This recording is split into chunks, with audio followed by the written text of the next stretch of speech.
हे दोस्तों, Q&A के नए एपिसोड में आपका स्वागत है। सबसे पहला सवाल पूछा है रुपेश कुमार ने। कहते हैं गदर 3 कब तक आएगी भाई? गदर 3 में अभी काफ़ी टाइम लगेगा, क्योंकि अभी सनी देओल के पास करीब 5 से 6 फिल्में हैं। राजकुमार संतोषी के डायरेक्शन में बन रही लाहौर 1947, गोपीचंद मालिनी के डायरेक्शन में बन रही जट और एम पदम कुमार के डायरेक्शन में बन रही सूर्या। उसके अलावा सफ़र, बाप, बॉर्डर 2 और नितेश तिवारी की रामायण, जिसमें सनी देओल हनुमान जी के रोल में नजर आएंगे। लगभग सभी फिल्मों की शूटिंग चल रही है और ये सभी फिल्में हमें 2026 के एंड तक देखने को मिलेंगी। गदर 2 के बाद से सनी देओल काफ़ी फॉर्म में है, तो देखना होगा कि सनी देओल की आने वाली फिल्में कैसी होती हैं। अभय चौधरी पूछते हैं ऋतिक रोशन अपकमिंग मूवीज। अभी ऋतिक रोशन की सिर्फ एक ही फिल्म आ रही है, उस फिल्म का नाम है वॉर 2। वॉर 2 के अलावा अभी ऋतिक रोशन के किसी भी फिल्म की अपडेट नहीं आई है, तो देखना होगा कि वॉर 2 के बाद ऋतिक रोशन की अगली फिल्म किसके साथ होती है। वैसे डायरेक्टर सिद्धार्थ आनंद एक डबल हीरो एक्शन फिल्म की प्लानिंग कर रहे हैं, और जैसा कि आप सब जानते हैं कि ऋतिक रोशन और सिद्धार्थ आनंद काफी अच्छे दोस्त हैं। अभी कुछ कंफर्म नहीं है, लेकिन हो सकता है कि ऋतिक रोशन और सिद्धार्थ आनंद की जोड़ी एक और फिल्म के साथ देखने को मिले। आप इस बारे में क्या कहना चाहेंगे, हमें कमेंट में जरूर बताएं। विशाल धीवर पूछते हैं 2025 upcoming sequel Bollywood movies list. Bollywood की सीक्वल फिल्मों की बात करें तो 2025 में आपको बॉलीवुड की कई बड़ी सीक्वल फिल्में देखने को मिलेंगी। अकेले अक्षय कुमार और अजय देवगन की ही करीब 6 सीक्वल फिल्में आने वाली हैं। अजय देवगन की बात करें तो 2025 में रेड 2, दे दे प्यार दे 2 और सन ऑफ सरदार 2 रिलीज होगी। वहीं अक्षय कुमार की Welcome to the Jungle, Housefull 5 और जॉली LLB 3 रिलीज होगी। उसके अलावा स्पाई यूनिवर्स की मच अवेटेड वॉर 2 भी 2025 में ही आने वाली है। और भी कुछ सीक्वल फिल्में आने वाली हैं, जिसके बारे में हम बॉलीवुड की अपकमिंग सीक्वल की वीडियो में बात करेंगे। अक्षय पूछते हैं शाहिद भाई पुष्पा 2 की अपडेट। पुष्पा 2 को लेकर पिछले कई दिनों से खबर आ रही थी कि शूटिंग में देरी के कारण शायद पुष्पा 2 की रिलीज डेट चेंज होगी, लेकिन अभी हाल ही में पुष्पा के प्रोड्यूसर बनी वासु ने कहा है कि पुष्पा 2 की शूटिंग काफी जोरों में चल रही है और ये फिल्म 6 दिसंबर को ही रिलीज होगी। खबरों की माने तो इन दिनों पुष्पा 2 के क्लाइमैक्स का एक तगड़ा एक्शन सीक्वेंस शूट किया जा रहा है, तो पुष्पा 2 की शूटिंग आने वाले कुछ दिनों में खत्म हो जाएगी और ये फिल्म 6 दिसंबर को ही रिलीज होगी। विकास गौतम कहते हैं शाहिद भाई इस बार मेरा सवाल ले लेना, गॉड का ट्रेलर कब तक आएगा? हर बार सवाल करता हूँ। The greatest of all time के ट्रेलर से जुड़ी अभी कोई ऑफिशियल अपडेट तो नहीं आई है, लेकिन जैसा कि ये फिल्म 5 सितंबर को रिलीज होगी, तो हो सकता है कि द गॉड का ट्रेलर अगस्त के 4th वीक में देखने को मिले। विजय की फिल्मों के ट्रेलर काफी लेट आते हैं, तो मेरे हिसाब से द गॉड का ट्रेलर अगस्त के एंड तक ही रिलीज होगा। खैर, जैसे ही कोई अपडेट आएगी हम आपको फिल्मी टॉक्स में बताते रहेंगे।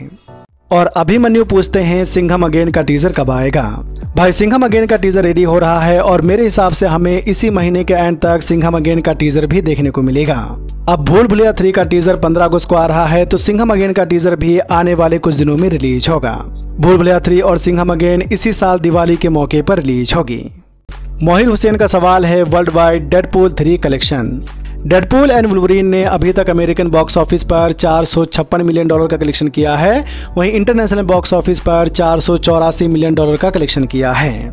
डेडपूल एंड वुल्वरीन का बजट $200 मिलियन यानी कि लगभग 1650 करोड़ है। वहीं इस फिल्म ने वर्ल्ड वाइड बॉक्स ऑफिस पर $940 मिलियन यानी कि करीब 7900 करोड़ का कलेक्शन कर लिया है। तो आप में से किस किस ने डेडपूल एंड वुल्वरीन फिल्म देखी है और आपको ये फिल्म कैसी लगी, हमें कमेंट में जरूर बताएं। डॉक्टर MBBS पूछते हैं भाई रामचरण की रंगस्थलम और विक्रम की कदरम कोंदान मूवी हिंदी में कब आएगी?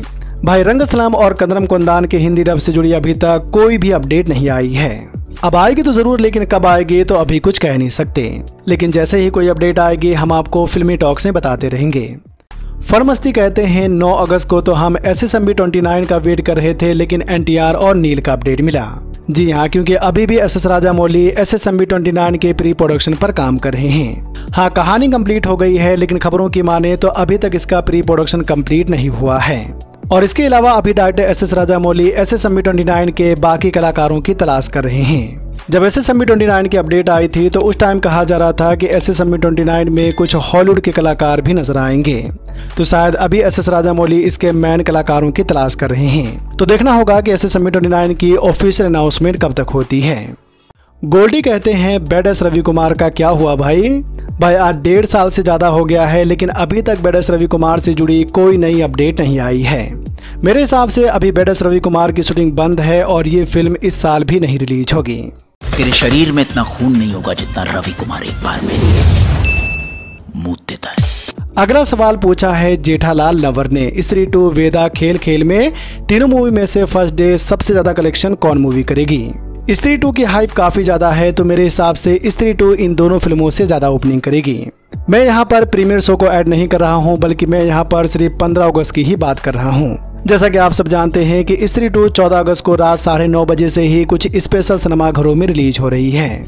तो अगर आप स्त्री 2 को एक दिन पहले देखना चाहते हैं तो आप 14 अगस्त को रात 9:30 बजे के बाद से स्त्री 2 को देख सकते हैं। तो मेरे हिसाब से 15 अगस्त को इन तीनों फिल्मों में स्त्री 2 सबसे ज्यादा कलेक्शन करेगी। आप इस बारे में क्या कहना चाहेंगे, हमें कमेंट में जरूर बताएं। विलेज ऑफ तरुण का सवाल है, शाहिद भाई क्या सच में धूम 4 में शाहरुख खान और अक्षय कुमार होंगे? Please update, love from Maharashtra Akola. जी नहीं, ये एक फेक न्यूज है और अभी तक धूम 4 से जुड़ी कोई भी ऑफिशियल अपडेट नहीं आई है। धूम 4 में कोई भी एक्टर हो, जब भी धूम 4 की अनाउंसमेंट होगी लोग खुशी से पागल हो जाएंगे, क्योंकि लोग धूम 4 का बड़ी ही बेसब्री से इंतजार कर रहे हैं। लेकिन सच कहूं तो मुझे नहीं लगता कि यशराज अभी फिलहाल धूम 4 के बारे में सोच रहा है। अभी तो कोई अपडेट नहीं है, लेकिन जैसे ही कोई अपडेट आएगी हम आपको फिल्मी टॉक्स में बताते रहेंगे। आपको कहते हैं भाई, आपको क्या लगता है स्त्री 2 शैतान से बड़ी ओपनिंग लेगा? जी हाँ, श्रद्धा कपूर की स्त्री 2 शैतान फिल्म से ज्यादा ओपनिंग करेगी।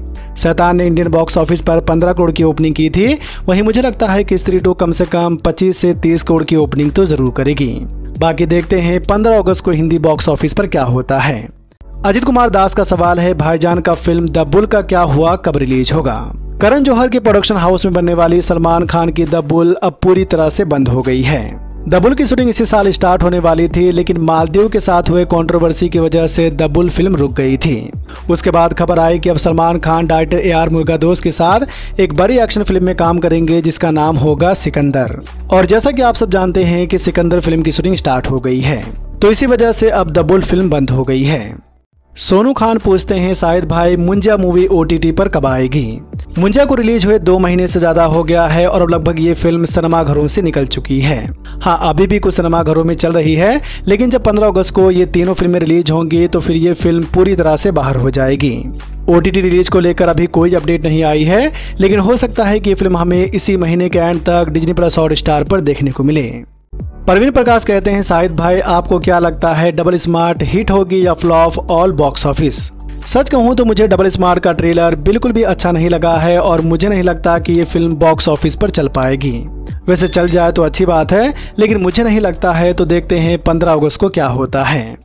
अगला और आखिरी सवाल पूछा है प्रणव माली ने, कहते हैं भाई क्या लगता है एवेंजर्स डूम्सडे और एवेंजर्स सीक्रेट वॉर में RDJ को हिंदी वॉइस कौन दे सकता है? जो पहले दिया था वो या फिर कोई और? Love from Gujarat. देखो, मेरे हिसाब से मार्वल स्टूडियो कभी भी डेडपूल वाली गलती नहीं करेगा।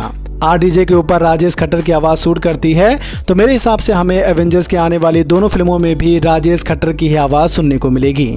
लेकिन जैसा कि एवेंजर्स डूम्सडे और एवेंजर्स सीक्रेट वॉर में RDJ आयरन मैन नहीं बल्कि डॉक्टर डूम का रोल प्ले करेंगे, तो शायद यहाँ पर मार्वल स्टूडियो कुछ और भी सोच सकता है।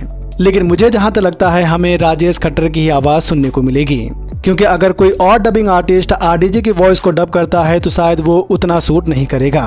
आप इस बारे में क्या कहना चाहेंगे, हमें कमेंट में ज़रूर बताएं। वीडियो को लाइक करें, अपने दोस्तों के साथ भी फेसबुक, व्हाट्सएप, ट्विटर पर जरूर शेयर करें और चैनल को सब्सक्राइब करना तो बिल्कुल ना भूलें। धन्यवाद।